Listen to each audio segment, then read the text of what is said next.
Isaías 53, de 1 a 6. Irmãos, este trecho de 1 a 6 de Isaías 53 ainda faz parte do que nós vimos na quinta-feira passada, chamado o Cântico do Servo. É o quarto Cântico do Servo, que nós começamos a ver na semana passada, na quinta-feira.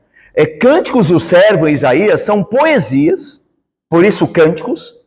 Isaías escreve em forma de poesia, que falam sobre o servo de Yahvé.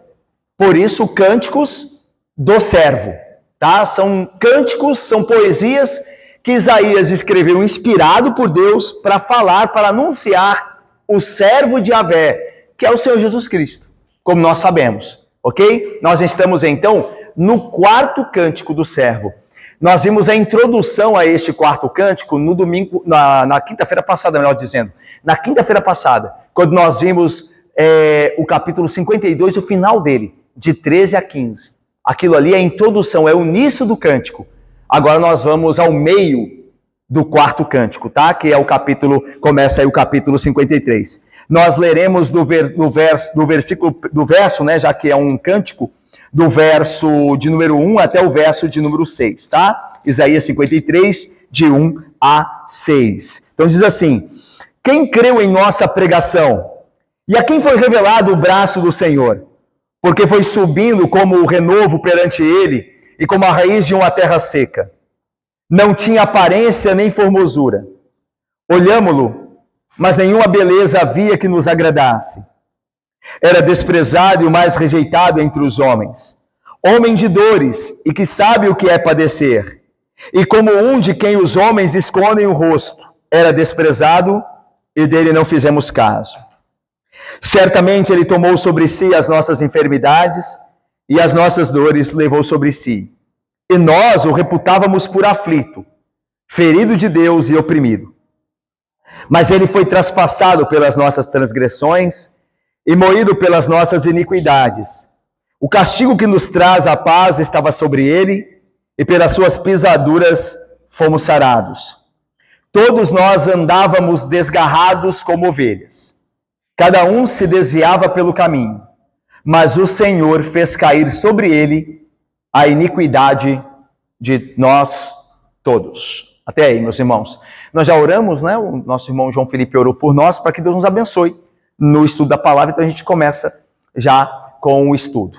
Irmãos, o tema que é o tema principal dessa perícope, desse trecho que começa lá no 49, tá vendo aí, 49:1 e vai até o 55, é esse aqui, a grande libertação. A gente sempre, quando vai começar o estudo aqui na quinta, a gente faz uma revisão disso, né? A grande libertação, por quê?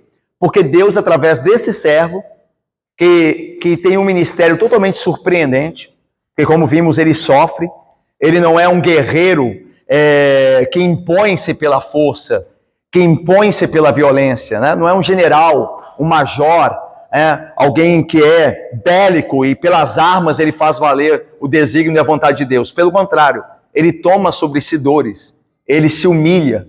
Então esse servo, ele age de maneira surpreendente, inesperada. A vitória de Deus trabalha de uma maneira inesperada. E esse servo que traz a grande libertação ao povo de Deus, que vai livrá-los dos seus pecados, das suas iniquidades e do inferno. Então por isso o tema de a grande libertação. Irmãos, esse trecho que nós lemos, 53, 1 a 6, é a continuação do assunto em 52, 13 e 15, que é o final do capítulo de número 52, quando introduz o servo de Yahvé, quando dá o testemunho de Deus e a reação dos homens diante dele. Então aqui é importante, na introdução 52, 13 e 15, introdução do quarto cântico do servo, nós temos duas coisas. O testemunho de Deus sobre o servo, olha aí, vamos só lembrar, olha aí, versículo de número 13, olha o testemunho divino sobre o servo.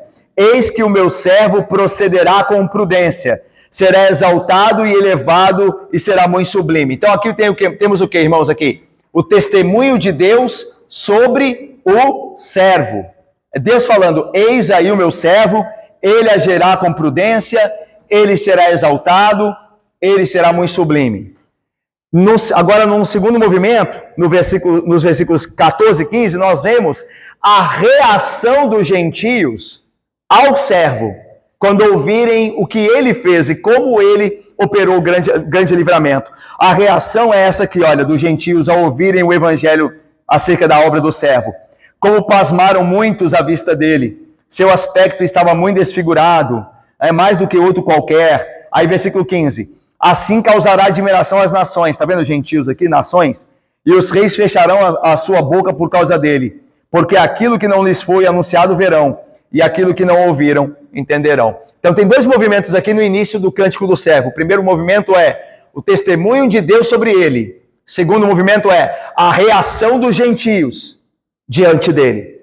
Quando o evangelho fosse pregado, os apóstolos, eles contaram aos gentios como é que o servo de Yahvé trouxe salvação, sofrendo no lugar do povo dele. Então os reis ficaram abismados, ficaram surpreendidos e ficaram mudos diante de uma prova de amor inesperada como essa que Deus deu no seu servo. Então, dois movimentos. Agora, veja só. Então, esse trecho que continua o Cântico do Servo, ele é uma continuação do que nós vimos em 52, 13 e 15, compondo o quarto Cântico do Servo. As nações, em 52, serão abaladas porque nunca ouviram antes de um libertador que voluntariamente cairia tão baixo com o fim de libertá-las. Porém, o que dizer daqueles que ouviram antes das nações, dos gentios?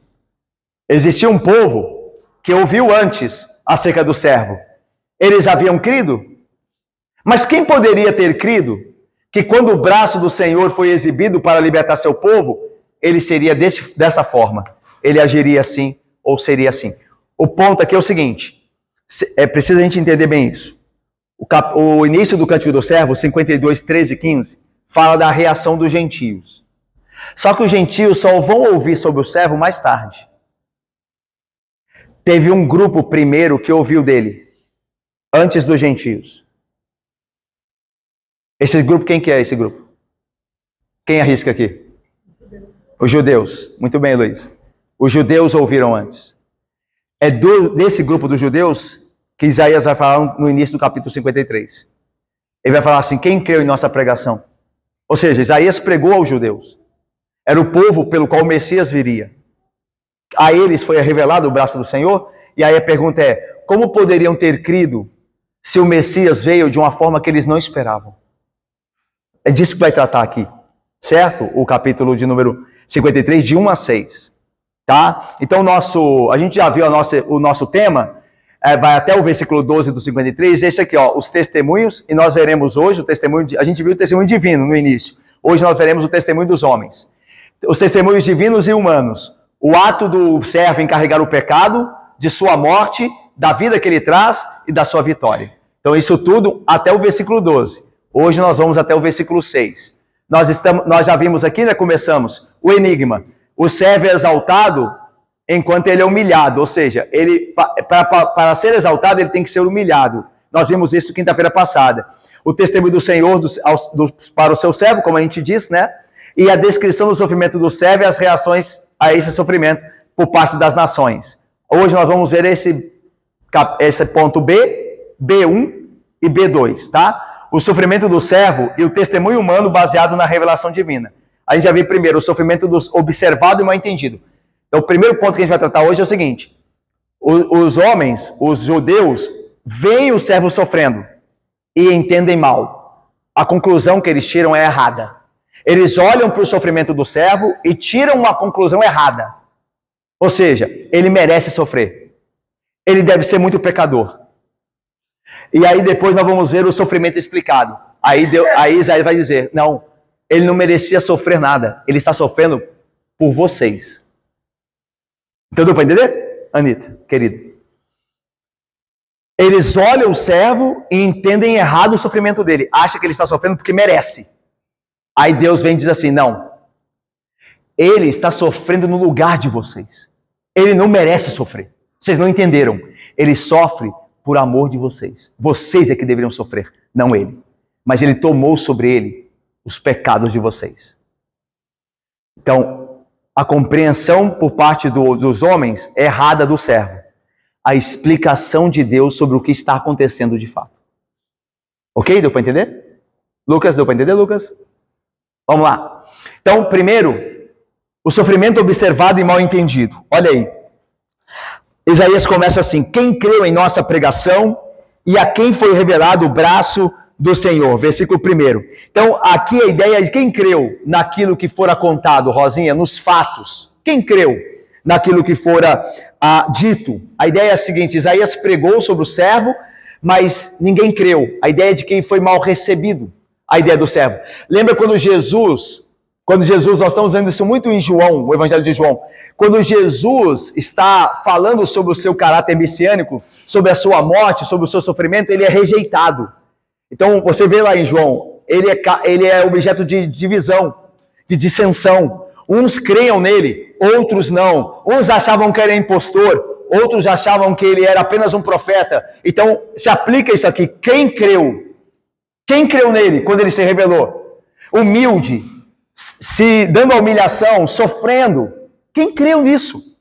Humanamente era impossível crer que aquele homem, o Jesus de Nazaré, era o Messias. Porque quando os homens olhavam para ele, só via sofrimento, só via desprezo, via algo que não os agradava. Então a pergunta do profeta é: quem creu quando o servo do Senhor, o braço do Senhor foi revelado? E aí ele continua aí, olha, e é isso que vai falar, né? A pergunta é essa: e a quem foi revelado o braço do Senhor? Então Deus prometera libertar seu povo, certo? A gente está vendo isso, Deus vai vir com o braço dele, ele vai revelar o braço dele. Nós vimos até em um texto anterior, né? Ele vai arregaçar as mangas, né? Ele está dispondo o braço para fazer algo pelo seu povo. Então Deus prometeu isso, de modo a poder, de fato, tornar seus servos, Israel, uma bênção para o mundo. Mas agora notifica o meio pelo qual ele propõe efetuar esse livramento através do seu braço, que é o seu servo. Mas quem é que pode entender como se daria a vinda do braço ou o servo? Lembra que Jesus Cristo é chamado aqui de servo ou o braço do Senhor, tá? Jesus Cristo também é chamado o braço do Senhor. Por quê, irmãos? Porque é como Deus age, é Deus agindo. Jesus Cristo é Deus agindo em favor do povo. É chamado o braço, tá? Irmãos, por que será então, como nos diz o versículo 1, que a mensagem sobre o servo e a revelação dele como o braço do Senhor que traz salvação, Tayane, se depararam com tanto desprezo? Por que quando Jesus Cristo veio, quando ele foi antes de ter sido anunciado, por que ele se deparou com desprezo? Lembra o que João escreve no capítulo 1 do seu evangelho? Veio para os seus? Perfeito, os seus não receberam, presbítero Marcelo e Rosinha e Mateus. Por que então aconteceu isso, Irineia? Por que quando Cristo vem, ele tem que se deparar com desprezo? Por que não receberam ele? O versículo 2 se dá a explicar isso. Olha só o versículo 2, o porquê. Porque foi subindo como renovo perante ele e como raiz de uma terra seca. Não tinha aparência nem formosura. Olhámo-lo, mas nenhuma beleza havia que nos agradasse. Então aqui é uma explicação do porquê, Caio e Diácono Luiz. O servo foi desprezado. Quando o Senhor, Deus, revelou o seu braço para salvar, o porquê que as pessoas olharam e desprezaram e não levaram em conta. Por quê? Primeiro, porque ele foi subindo como um renovo. A imagem aqui, meus irmãos, aponta para a genealogia humana. Como um mero homem poderia ser o Messias, o Deus Salvador? Como é que pode? Lembram-se, qual era a pergunta qual era o questionamento que levantavam acerca de Jesus? Quando alguns diziam que era o Messias, o que eles perguntavam acerca de genealogia humana? O que eles falavam? Quem lembra disso? Perfeito. Mas esse não é o filho de José? Eles achavam, né? Não conhecemos os seus irmãos? Ele não vive no nosso meio? Como ele pode ser o Messias? Ele é natural demais. Ele é simples demais para ser o braço do Senhor. Então a ideia de subindo como renovo tem a ideia de algo que brota da terra, ou seja, algo que é humano, certo? Eles olhavam com desprezo. Eles esperavam algo mais imponente, mais glorioso. E quando Jesus vem, e vem em simplicidade, eles olham, olha mais, foi subindo como um renovo perante ele. A ideia de perante ele aqui, o ele aqui é Deus. Então a ideia é a seguinte: Como é que Deus vem nos salvar por meio desse que está perante Deus? A ideia aqui é um problema com a divindade de Cristo. Se é Deus mesmo que vem, Isaías mesmo diz, né? Vem o Senhor. Ele está vindo, o Senhor mesmo. E aí a expectativa qual que é? É que o Senhor vem. Mas aí aparece este homem simples, perante Deus, mas não é o próprio Deus que viria? Então a ideia de esse servo estar perante Deus, de maneira errônea, coloca em xeque a divindade dele. Mas ele não pode ser Deus. Ele é um homem como eu e você. Ok? Esses são motivos pelos quais Jesus Cristo foi desprezado. Dele não fizeram caso. Ok? Está explicando aqui no versículo 2. Olha a ideia de e como raiz de uma terra seca, não tinha aparência nem formosura. A ideia aqui, irmãos, é de uma plantinha que nasceu, mas ao redor não há vida nenhuma. E ela se esforça e luta para viver, sem, aos olhos dos homens, ter muita esperança para isso. A ideia é de que Jesus, no ministério dele, as pessoas olhavam a rejeição que ele passava, a divisão da qual ele era objeto, e diziam assim, isso não vai dar em nada. Deu para entender? Isso aqui não vai dar em nada. Esse homem vai nos libertar? Ele é o Messias? Ele não consegue juntar Israel em torno dele. Israel está dividido, uns acham que ele é um falsário, outros acham que ele é o profeta, tem gente que diz que ele é o Messias. Como é que ele vai salvar o mundo, Israel e quiçá o mundo? Porque a promessa de Isaías é, os reis verão, lembra? A gente viu no 52. Ele não consegue unir Israel, como é que ele vai? Então a ideia de ele foi subindo como uma raiz de uma terra seca. Não há aprovação, não há vida ao redor dele. Ele luta com força, ele se esforça contra todos. Não há muita esperança no ministério dele. Os homens olhavam, esse é o parecer dos homens. Eles olhavam, isso não vai dar em nada. Ok? E aí diz, não tinha aparência nem formosura.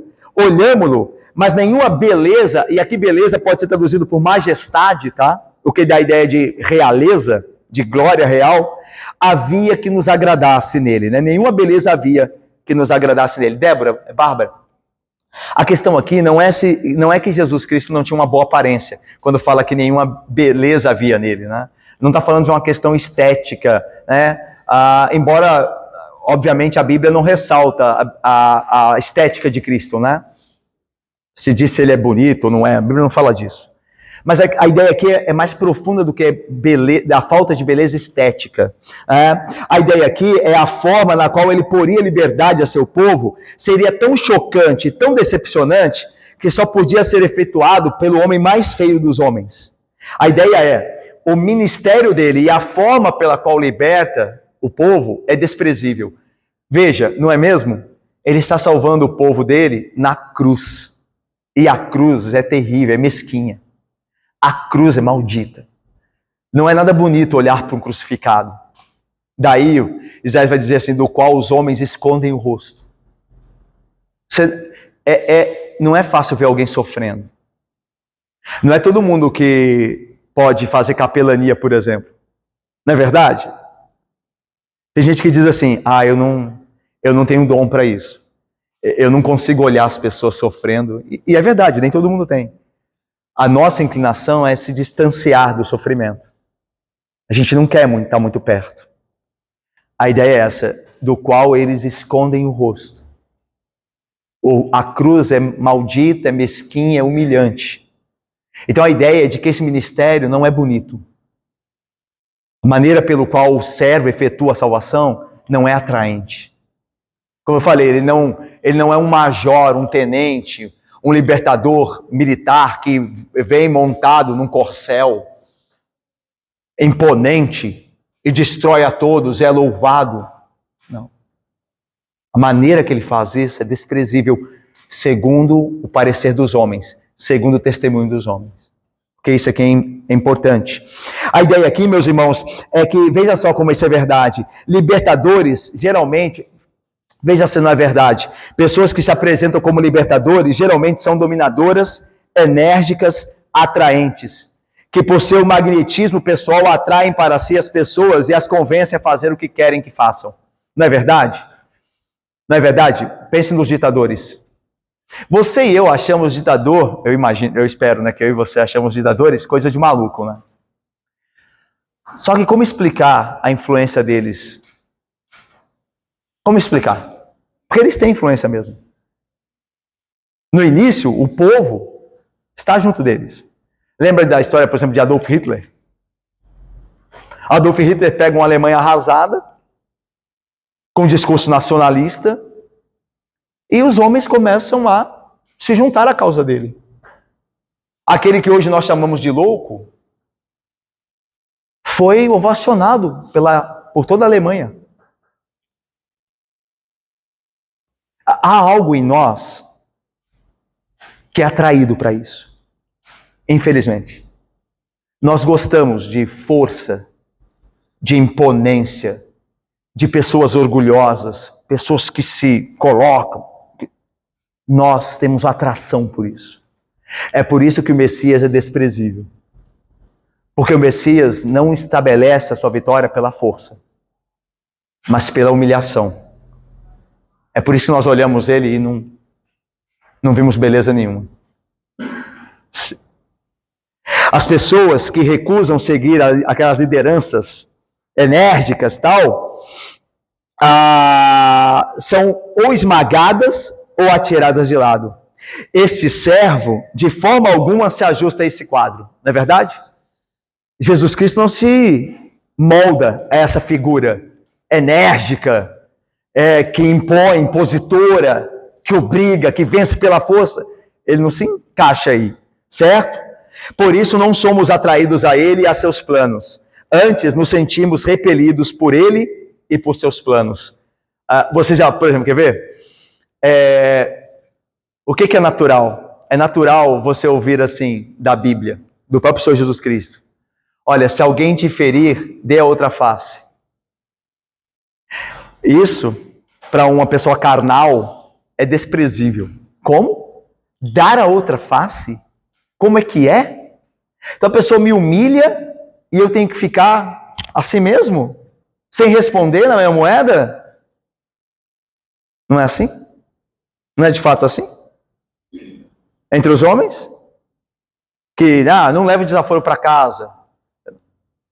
Por isso que o ministério de Cristo, a próprio Jesus e a sua pessoa, o seu plano, é desprezível ao homem natural. Dar a face? Andar a milha com quem te obriga? Não. Ok? O ponto aqui, meus irmãos, é que se nós fôssemos os judeus lá, nós desprezaríamos igualmente. Se Cristo não se revelasse a nós pelo Espírito, nós olharíamos para ele e diríamos, desprezível, desprezível. Nós certamente faríamos assim. Se não fosse Cristo nos revelar e nos salvar e nos mudar e nos fazer ver quem ele é. Tanto que o ponto aqui, olha só, irmãos, versículo de número 3. O que acontece? Por terem esse entendimento, o que aconteceu? Eles, ao invés de segui-lo, eles o marginalizaram. Certo? Ele é como um renovo brotando aí, não tem força nenhuma. Como é que ele pode ser o filho de Deus se conhecemos os pais dele? Então, ou seja, ao invés de segui-lo, ele foi marginalizado. Então, tudo isso aqui é como os homens viram Jesus. Olha lá, o sofrimento observado do Messias e mal entendido. Eles olham para ele, o sofrimento, a humildade dele, isso é desprezível. E aí qual que é a consequência? Ao invés de seguirem o Messias, o servo, eles desprezam, eles marginalizam o servo. Olha aí, era desprezado e o mais rejeitado entre os homens, homem de dores e que sabe o que é padecer, e como um de quem os homens escondem o rosto, era desprezado e dele não fizemos caso. Aqui diz assim, ele era desprezado. É importante entender a palavra aqui, irmãos, no sentido hebraico dela, e não no nosso idioma, tá? No sentido hebraico, a palavra, ela não contém a emoção. No nosso idioma, desprezar geralmente contém uma emoção, a ideia de agir com desdém com alguém. Quando eu desprezo a pessoa, eu falo mal dela. Quando eu desprezo alguém, eu me irrito, eu quero mostrar, quero humilhá-la, porque eu desprezo. No hebraico, o desprezo não carrega essa emoção. No hebraico, a ideia aqui é falta e força de emoção. Ser desprezado aqui, que o servo é desprezado, significa que é considerado alguém, ele é considerado alguém destituído de valor, indigno de atenção. A ideia é que ele não vale nem a emoção. Ele não vale nem a emoção. Entendeu? Tem aquelas pessoas que dizem, né, olha, eu gosto que as pessoas me desprezem, porque mostram que eu faço diferença. Entendeu? Tem gente que deve ver esse discurso. Aí eu gosto que falem bem ou falem mal, não é? A gente não ouve isso? Falem bem ou falem mal, falem de mim. Porque mostra que eu mexo com as pessoas. Então, pro bem ou pro mal, eu faço diferença. Quando eu chego, tem um grupo que me ama, tem um grupo que me odeia. E que seja assim, porque a ideia é que o servo, nem isso. O servo é tão desprezado que ele não vale nem a emoção. É alguém que você olha e... sabe? Eu não vou perder tempo. Essa é a ideia de desprezo aqui. Ele não é... Tanto que, veja só, pense só no nosso contexto. A sociedade não cristã, pagã. Você não vê, na maior parte das vezes, a maioria das pessoas, você não vê elas falando mal de Jesus. Você vê aí. Você sai na rua, as pessoas estão, esse Jesus, esse maldito, esse falso Messias, esse enganador, esse... Você não vê. Você vê esse tipo de desprezo aqui. É o tanto faz. Você vai dar testemunho, olha, o Senhor Jesus Cristo é poderoso, a pessoa...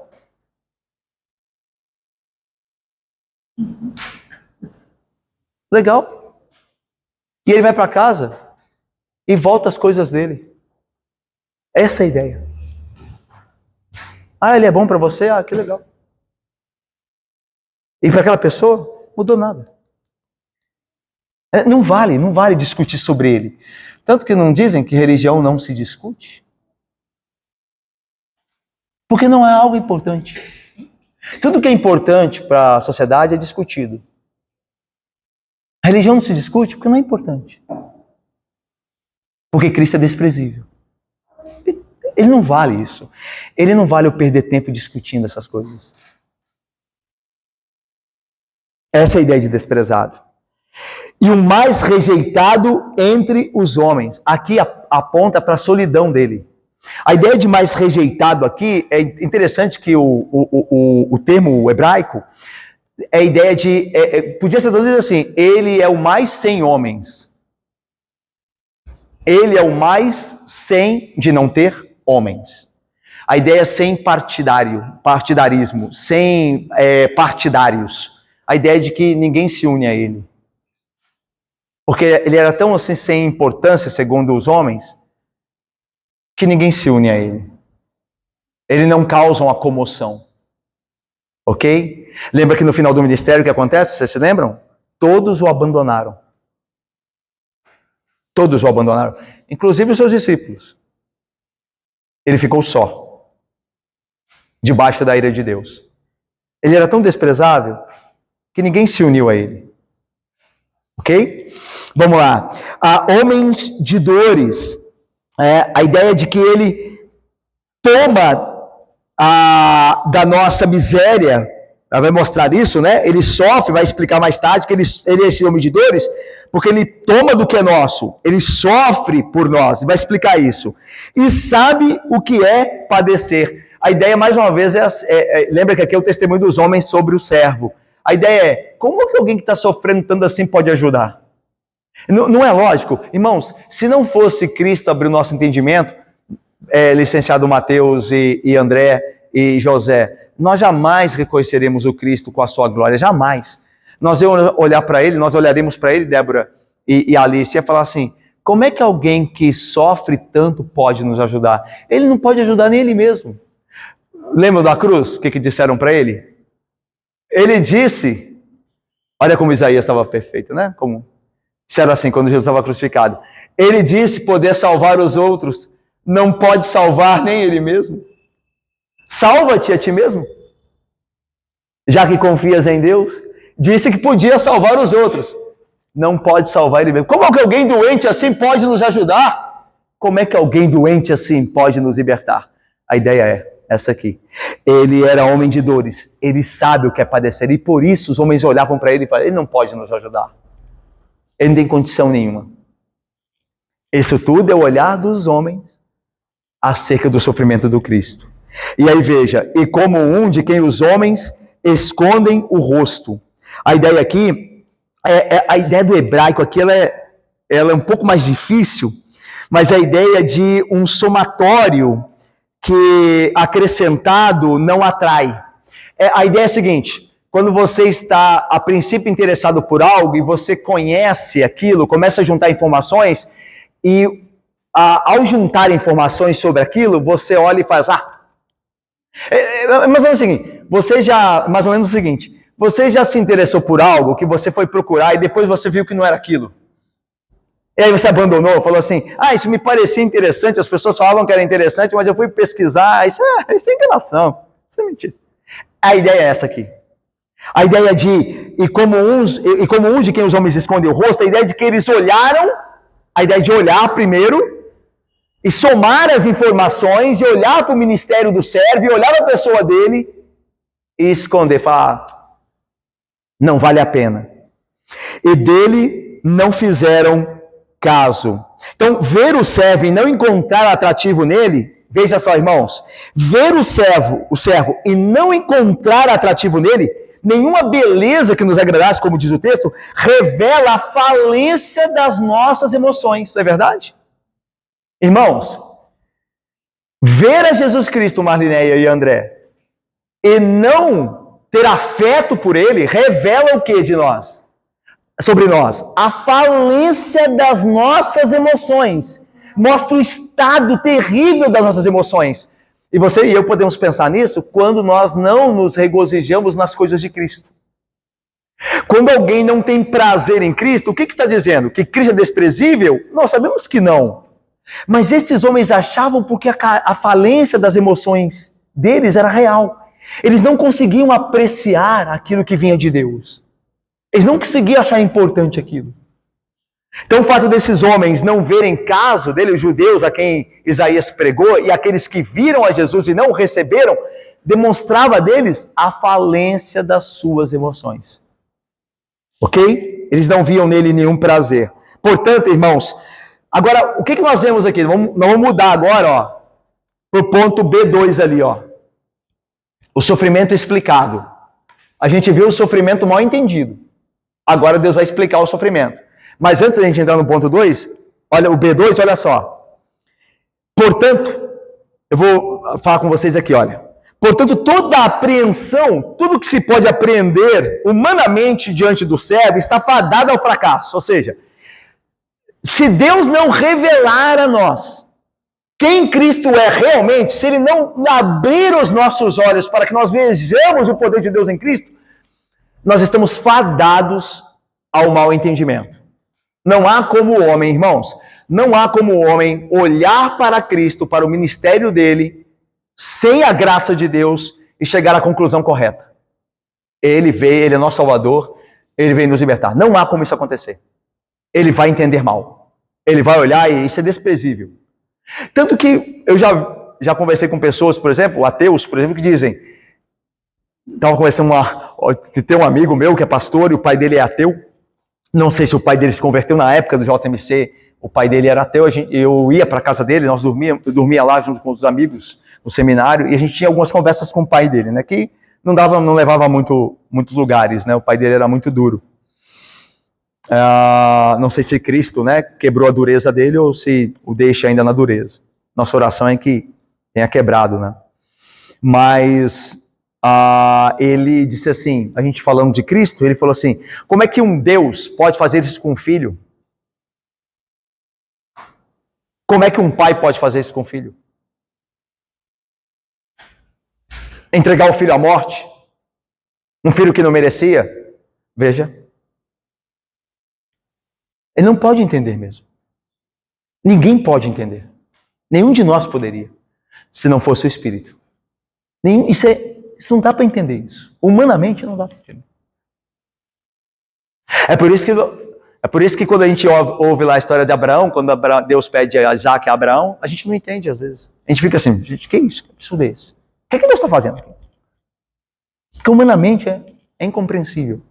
Até que nós vemos que o que Deus pediu em Abraão, ele faz no seu filho, poupando Isaac. Ele não queria o mal de Abraão, mas ele queria mostrar o amor dele em dar o seu filho, o único filho, por amor de Abraão e Isaac. E de nós. Então, mas irmãos, o homem é fadado ao fracasso, a olhar para Cristo e tentar entendê-lo como ele é, sem a ação do Espírito, sem a revelação divina. É por isso que esse segundo ponto de 4 a 6 mostra a revelação divina, a explicação de Deus por que está acontecendo. Porque os homens olhavam para o Messias e diziam, ele sofre porque merece. Ah, ele deve ser muito mal esse homem. Olha o quanto ele está sofrendo. Ele tem que ser desprezado, isso aí não pode ser seguido não. Um homem desse não pode ser seguido, ele não vai trazer libertação nunca. Nem para ele, nem para nós. E aí agora, nessa segunda parte, do versículo 4 até o 6, Deus vai dizer, eu vou explicar para vocês o que está acontecendo. Ele não está sofrendo porque ele merece. Ele está sofrendo por causa de vocês. É porque ele tomou o que era de vocês. Vocês deveriam sofrer, e não ele. E ele tomou isso, e é por isso que ele sofre. Então, veja, nós só podemos entender o ministério de Cristo se Deus nos revelar. É o que está acontecendo aqui agora. Os homens olham e entendem mal. Deus agora revela o que está acontecendo de fato. Para que se entenda. Ah, agora sim. Agora eu entendi. O servo sofre no meu lugar. Eu é que deveria sofrer. E o servo sofre para que eu tenha paz. Veja só, Deus vai explicar então agora. Versículo de número 4. Certamente ele tomou sobre si as nossas enfermidades e as nossas dores levou sobre si. E nós o reputávamos por aflito, ferido de Deus e oprimido. Então a ideia do certamente, irmãos, o que acontece não é a princípio o que se supõe. É drasticamente o contrário. A ideia aqui de Isaías é, vocês olharam e entenderam errado.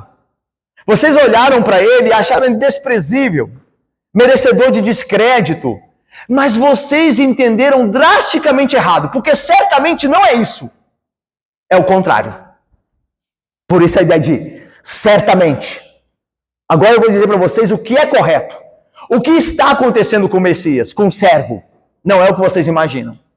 Legal, né? E aí veja, ele continua. Certamente, o que é que está acontecendo? Certamente ele tomou sobre si as nossas enfermidades. Ou seja, esse que é o mais desprezado dos homens, é o mais importante deles. O mais desprezado, Bárbara, é o mais importante, Silvia. Porque o que ele está fazendo, Paula, é o que mais importa para nós. Ele está resolvendo o nosso pior problema. Ele está tomando sobre ele o nosso pecado, a nossa miséria. O que nos traz sofrimento, ele está tomando sobre ele. Então, o mais desprezado, certamente, é o mais importante. E o que ele está fazendo não é sofrer porque merece. Ele está tomando sobre si mesmo as nossas enfermidades. A ideia aqui é que ele toma o que era nosso, o fardo que era nosso, ele toma sobre si. Não era dele, mas ele faz seu. E agora, tudo que arruina a nossa vida está sobre ele. Tudo que poderia nos destruir está sobre ele, porque ele tomou, a ideia de voluntariedade, ele tomou para si, sobre si. Ok? Não foi imposto a ele.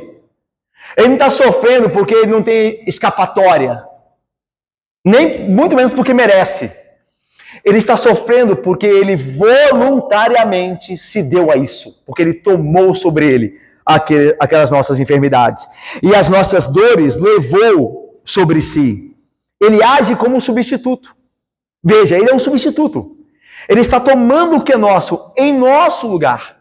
Aquilo que nós deveríamos passar, ele está passando por nós. Então Isaías está explicando. Olha lá, ó. O sofrimento é explicado, porque ele foi mal entendido. Ele está explicando, Débora, o que está acontecendo. As pessoas estão vendo e estão entendendo errado. Isaías diz, vocês não entenderam. E nem poderiam, se Deus não revelar. E Deus está revelando agora. ele está tomando sobre ele o que era de vocês. O sofrimento de vocês, ele está levando sobre ele, assim como leva os pecados. Aí veja, Isaías diz, e nós reputávamos por aflito, ferido e oprimido. A ideia aqui, essa estrofe do 4 ao 6, essa estrofe da poesia, 4 ao 6, verso 4, 5 e 6, ele fala de um contraste entre ele e nós. Ele e nós. Então, ó, ele, aí no final do versículo 4, nós. Versículo 5, ele, aí lá, pelas nossas, nós. Versículo 6, todos nós. No final do versículo 6, mas ele fez cair sobre ele. Tá vendo? Ele e nós. Ele e nós. Nós não ajudamos ele.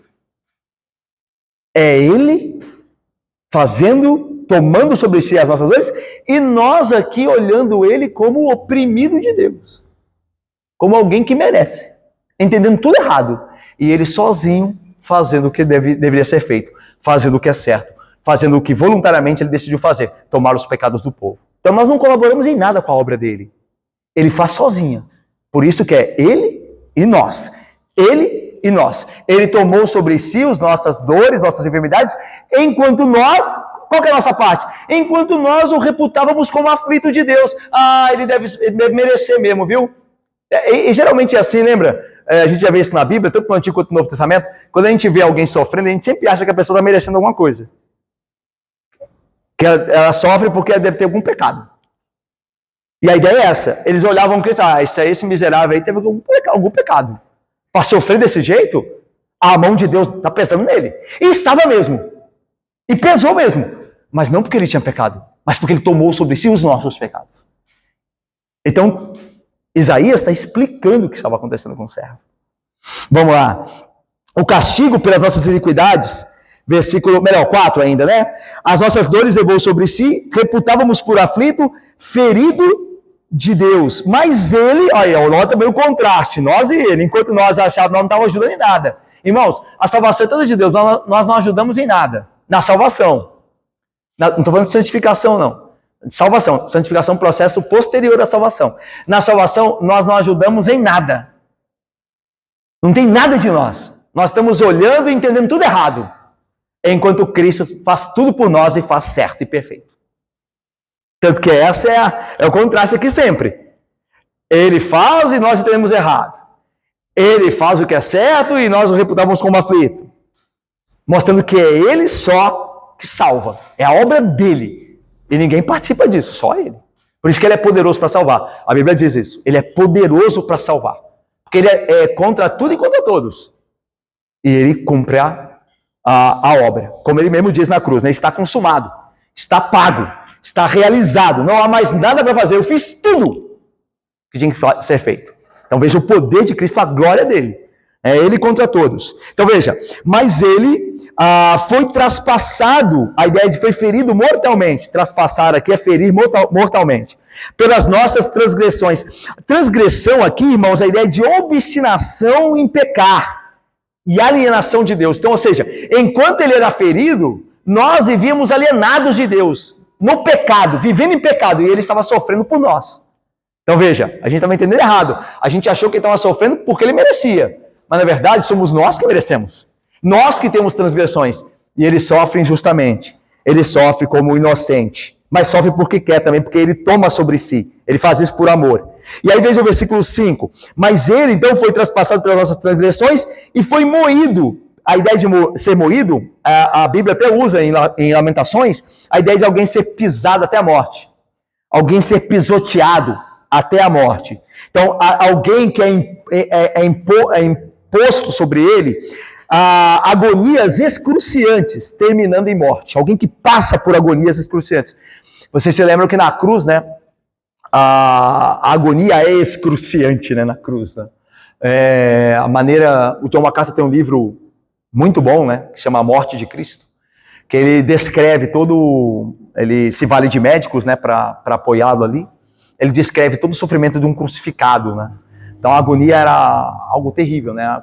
A crucificação não era só humilhante, é por isso que os romanos amavam a crucificação. Não era só humilhante, era extremamente humilhante a crucificação, mas era extremamente dolorosa, né? Dolorosa.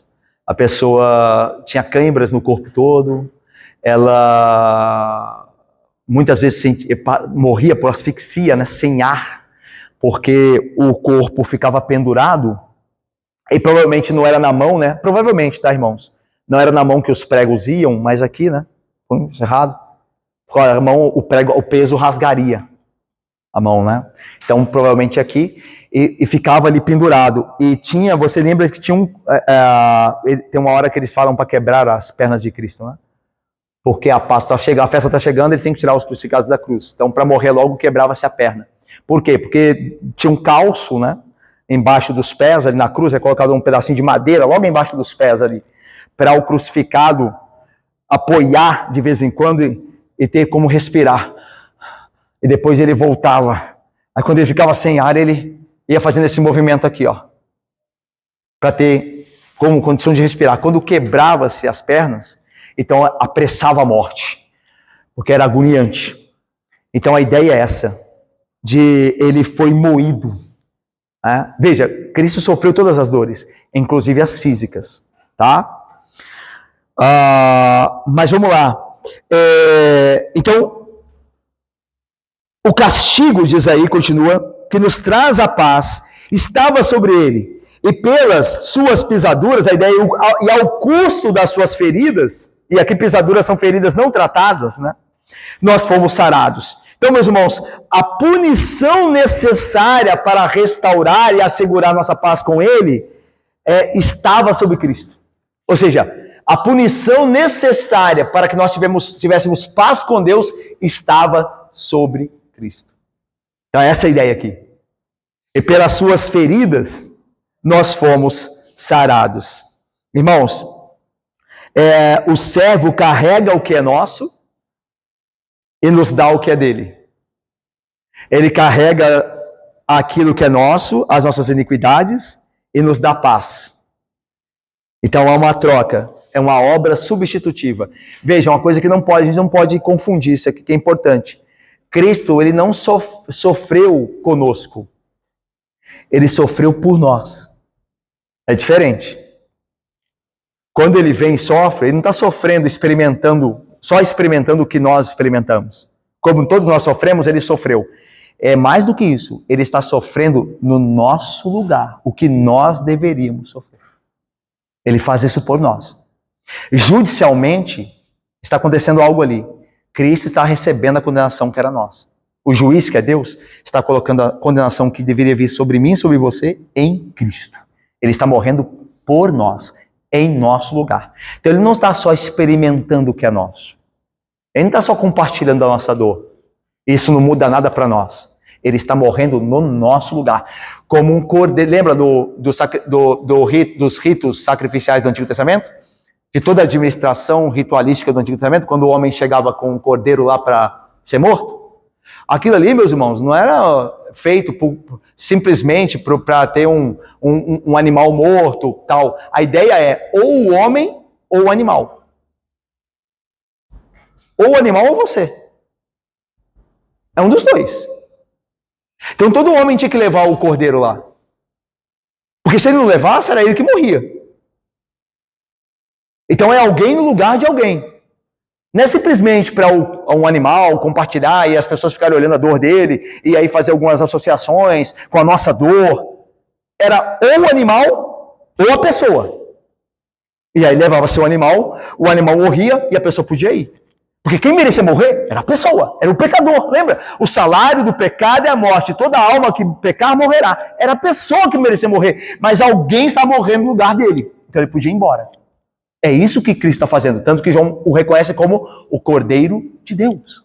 Ele é o Cordeiro, é quem sofre por nós, é quem recebe a maldição, a ira no nosso lugar. Isso aqui é importantíssimo, irmãos. Cristo morre por nós. Ele morre no nosso lugar. O que nós merecíamos vem sobre ele. Ok? Terminando, versículo 6. Aí veja, novamente, saiu dele para nós. E olha a nossa situação aí, olha. Enquanto ele morre por nós, enquanto ele toma o que é nosso, enquanto ele dá-nos o que é seu, a paz com Deus, todos nós andávamos desgarrados como ovelhas. Cada um se desviava pelo caminho, mas o Senhor fez cair sobre ele a iniquidade de nós todos. Essa expressão aqui de ovelhas, né, como ovelhas, nós somos comparados a ovelhas aqui, né? Essa expressão resume a inadequação e a errância da nossa própria natureza. A ovelha, vocês já devem ter ouvido isso várias vezes, em vários sermões, né? Talvez o sermão lá do Bom Pastor e tal. A ovelha é um animal totalmente incapaz de sobreviver por si mesmo. Ela só pensa na próxima... A única coisa que importa para a ovelha é a próxima moita. É a única coisa que ela se importa, a única coisa que ela vê é a próxima moita. Ela não consegue nem discernir se é venenosa, se não é. O que tiver na frente ela come. E descreve bem o que a gente de fato é, sem Cristo. Nossa falta de discernimento. Pecado, ele vai desgraçar a sua vida, você está lá. É igual a ovelha. Tem até um vídeo, não sei se vocês já viram esse vídeo. Esse vídeo é muito engraçado. É um pastor mesmo de ovelhas, né? No Oriente lá. E a ovelha está num buraco. Você já viu esse vídeo? Esse vídeo corre muito.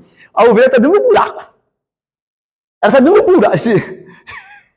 O André e o Paulo já viram. Está dentro do buraco a ovelha. O pastor pega ela pela perna e faz uma força para puxar a ovelha. A baita de ovelha, né? É enorme. Então ele consegue tirá-la.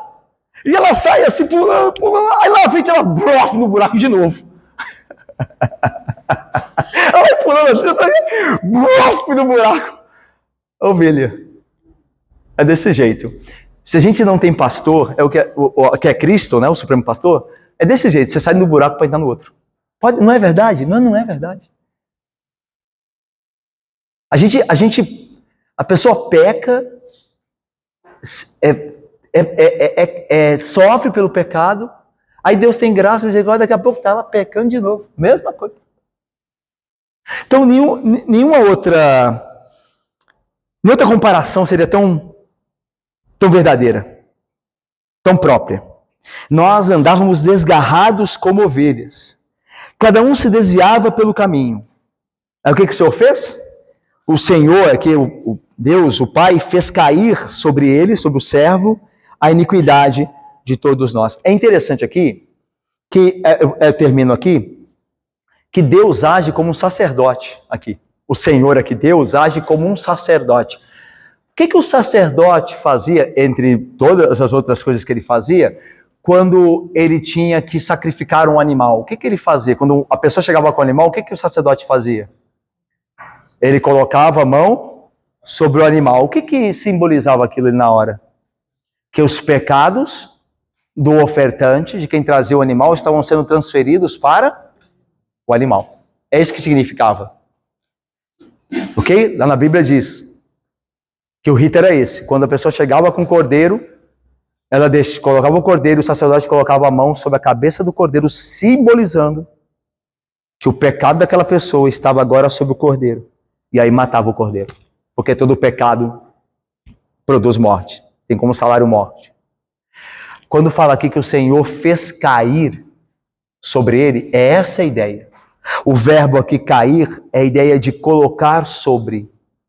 Ele colocou sobre ele as nossas iniquidades, como um sacerdote coloca a mão na cabeça do cordeiro para transferir culpa. A culpa não era do servo. O Senhor colocou sobre ele. A culpa nunca foi do servo. O servo é perfeito, santo e justo. Lembra? O meu servo agirá com prudência. O meu servo será sublime e exaltado. Mas por que ele está sofrendo então? Se o Senhor disse que ele agirá com prudência, que ele será exaltado e sublime, por que ele sofre tanto? Aí Isaías explica. Porque o Senhor fez cair sobre ele, colocou sobre ele a nossa culpa. A iniquidade de todos nós. Irmãos, eu termino aqui, para a gente passar para a nossa aplicação, com a seguinte questão. Aqui, meus irmãos, nós não estamos tratando Deus como um tirano. A gente pode até, às vezes a gente pode entender errado. Viu como eles entenderam errado lá também? A gente pode entender aqui também. Deus não é um tirano que está iracundo e que demanda violência contra alguém a fim de satisfazer a sua fúria. Tem pessoas que leem essas coisas, né, que Deus fez cair, porque ao mesmo tempo que o servo toma as nossas iniquidades sobre ele, o que são motivo também do que ele sofre, Deus tem um plano nisso. Deus tem um plano nisso por qual o servo sofre. E aí alguém pode olhar e falar assim, mas esse Deus é um tirano sádico.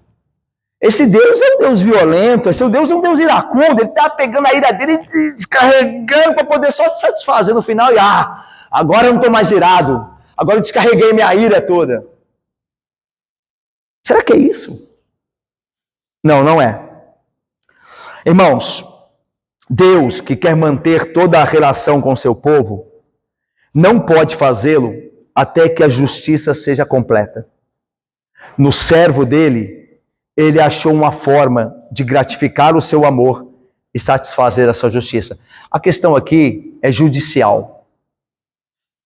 A questão não envolve emoção de Deus no sentido de Deus está iracundo e quer derramar em alguém a ira dele, aí pegou o filho dele, eu vou colocar sobre você mesmo que eu não aguento mais.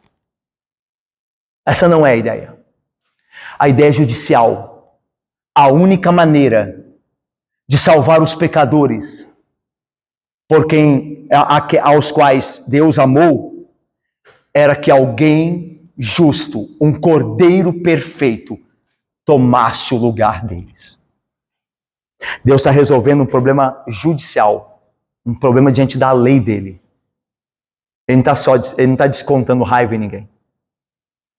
Ele está colocando o que era nosso, que era a ira dele, no seu filho, para resolver o nosso problema. É isso que está acontecendo. Não. Irmãos, o que nós aprendemos aqui? Nós aprendemos que devemos ser gratos a Deus que nos revelou a verdade acerca de seu Filho. Pois sem a revelação divina pelo Espírito e pela Palavra, jamais conheceríamos a Jesus como Ele é de fato. Nós nunca reconheceríamos Jesus e a glória dele, se não fosse o Espírito, mediante a Palavra, nos abrir o entendimento. Então nós devemos dar glória a Deus e sermos gratos porque vemos Jesus como Ele é. Segundo, nós não devemos julgar pela aparência, irmãos, mas segundo a reta justiça. Lembra que aqueles homens erraram porque julgaram a aparência. Eu não estou dizendo que a aparência não importe, tá? Eu estou dizendo que não é a pedra de toque, a aparência. Não é o fundamento último, mas é a reta justiça. Então, a gente julga, às vezes, a pessoa muito simples, tal, como uma pessoa desprezível. Mas devemos julgar a reta justiça, não pela aparência, ok? Aprendemos que Deus considera os pecados dos homens de forma séria. Irmãos, Deus odeia o pecado, não? Olha o que Ele fez em seu Filho. Então não brinque com o pecado, viu? Porque Deus odeia o pecado. Ele vai destruir o pecador. A prova disso é a ira que foi derramada sobre o Filho. Mostra que Deus leva a sério o pecado. A nossa confissão diz assim: embora os crentes tenham sido justificados, nós, os crentes, tenhamos sido justificados pelo sangue de Cristo dos nossos pecados, ainda, quando pecamos, Deus considera o nosso pecado como pecado ainda. Ainda que justificados, pecado é pecado. E Deus, no nosso caso, nos corrigirá com vara. Porque Deus leva a sério o pecado até na vida dos crentes. Então, não se engane, eu e você não nos enganemos. Só porque somos salvos, então o pecado agora, Deus não vê mais como pecado mesmo, porque Jesus morreu. Não, pecado continua sendo pecado para Deus. Nos seus filhos, Ele vai corrigir com vara dura. Então, fuja do pecado, porque Deus leva a sério esse assunto. Ok? Aprendemos a considerar os nossos pecados como de fato são, odiosos. Foram eles que levaram o nosso Salvador à cruz. Se amamos de fato o nosso Salvador, viveremos a aborrecer os nossos pecados e a lutar contra eles. Irmãos, quando alguém diz assim, eu amo a Jesus e vive em pecado, essa pessoa está mentindo. Quem ama a Cristo, aborrece e abandona o pecado. Tá bom? Então, se eu e você amamos a Cristo, aborreçamos o pecado e o deixemos. Porque foram esses pecados que levaram o nosso amado à cruz. Ele tomou esses pecados e foram também a causa do sofrimento dele. Tá? E por fim, que terrível aprendemos que o terrível castigo que merecíamos caiu sobre Cristo. E em lugar de condenação, temos paz com Deus. Irmãos, esse é o Evangelho, né? Não há mais condenação para aqueles que estão em Cristo Jesus. É verdade que Deus vai me corrigir e te corrigir se nós pecarmos. Mas Ele fará isso como um pai que ama. Não mais como um juiz que condena. Não há mais condenação para aqueles que estão em Cristo. Então isso é uma graça de Deus, uma bênção, pela qual nós devemos dar sempre graças a Deus. E vivemos sempre gratos diante dele, pela salvação que Ele operou em Cristo Jesus e nos livrou da morte e da condenação eterna. Louvado seja Deus e louvado seja o seu Cristo bendito. Amém.